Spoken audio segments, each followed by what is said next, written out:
নমস্কার বন্ধুরা, বৈশাখী রসোইয়ান ব্লগ থেকে আজ আমি রুই পোস্ত বানিয়ে দেখাবো। আপনারা প্লিজ দেখতে থাকুন।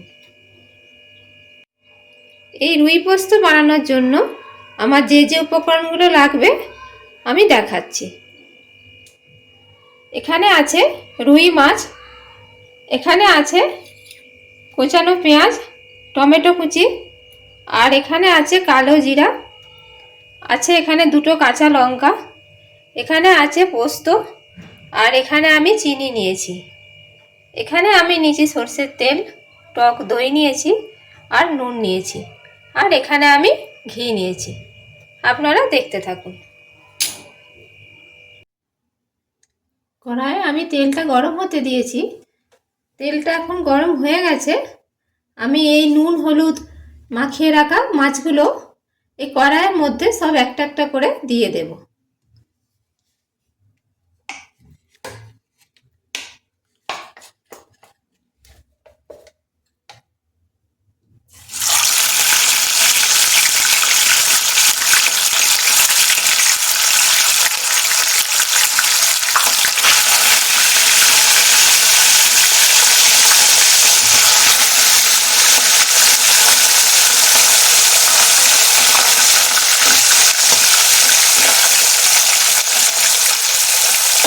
এখন একবার দিলাম, আরও একবার একটু পরে দেব। এটা ভেজে নিয়ে তুলে তারপরে আমি আর একবার দেব। যে মাছগুলো ভাজা হয়ে গেছে ওগুলো তুলে রাখলাম, আবার এখন আমি এইগুলো দিলাম, এগুলো একটু ভেজে নেব। এই যে মাছগুলো আমি ভেজে তুলে রাখলাম। এখন আমি এই তেলের মধ্যে একটু কালো জিরে ফোড়ন দিচ্ছি, আর একটা কাঁচা লঙ্কা দিচ্ছি। কালো জিরেটা দিয়ে দিলাম,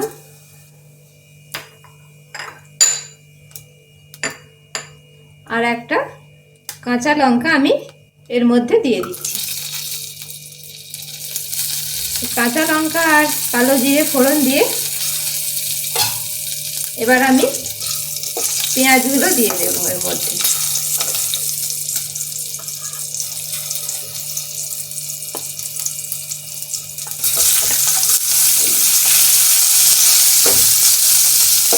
আর একটু নুন দেব।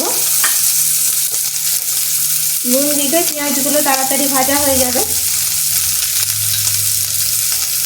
একটু নুনও দিয়ে দিলাম।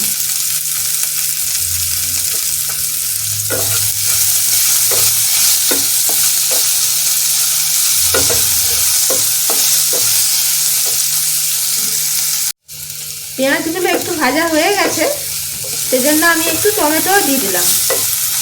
টমেটো দিয়ে এটা একটু ভেজে নিই।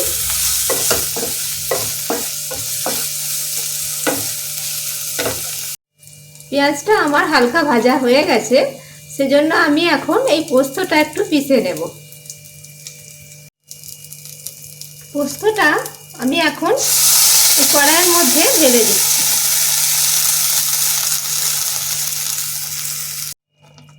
পোস্তটা আমি কড়াইয়ের মধ্যে ঢেলে দিয়ে এর মধ্যে আমি একটু নুন দিয়ে দিচ্ছি, আর একটু চিনি দিয়ে দিচ্ছি। একটু চিনিও দিয়ে দিলাম। এটা একটু ফোটাতে থাকুই।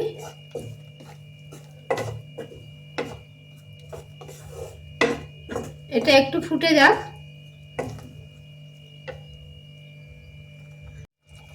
এবার আমি এর মধ্যে একটু দই দিয়ে দিচ্ছি। দইটা দিয়ে দিলাম, দিয়ে আবার একটু ভালো করে এটা ফুটিয়ে নিই।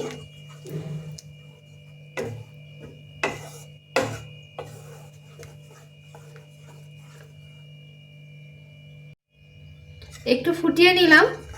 বেশিক্ষণ ফোটাবো না, কারণ পোস্ত বেশিক্ষণ ফোটালে পোস্তর টেস্টটা নষ্ট হয়ে যাবে। তাই আমি এবার এর মধ্যে মাছগুলো এবার দিয়ে দেব।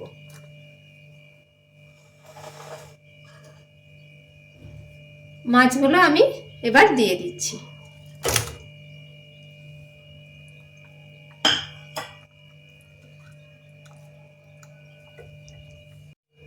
আমি এর মধ্যে জল দিয়ে দিয়েছি একটু, আর অল্প একটু নুন দেব। আমি একবার নুন দিয়েছি যখন পোস্তটা দিয়েছিলাম, সেই জন্য এখন আমি অল্প একটু নুন দেব। আপনারা নুনটা নিজেদের পছন্দ মতো দেবেন। আমি একটা ঢাকা দিয়ে দিয়েছি, দিয়ে একটু ফোটাবো, বেশিক্ষণ ফোটাবো না, দিয়ে বন্ধ করে দেবো গ্যাসটা। এখন আমি এর মধ্যে একটু ঘি ছড়িয়ে দেব। ঘি দিয়ে দিলাম, দিয়ে এবার এখন আমি গ্যাসটা বন্ধ করে দেব। আমি ঘি দিলাম, আপনারা সরষের তেলও দিতে পারেন, কিন্তু ঘি দিলে আমার বেশি ভালো লাগে, সেজন্য আমি ঘি দিলাম। এবার আমি গ্যাসটা বন্ধ করে দিয়েছি, এখন এটা একটু ঢাকা দিয়ে রেখে দেব। এই যে আমার রেডি হয়ে গেল রুই পোস্ত। এটা খুব টেস্টি হয়েছে। এইভাবে বানিয়ে খাবেন আপনারা, এটা খুব ভালো হয় খেতে।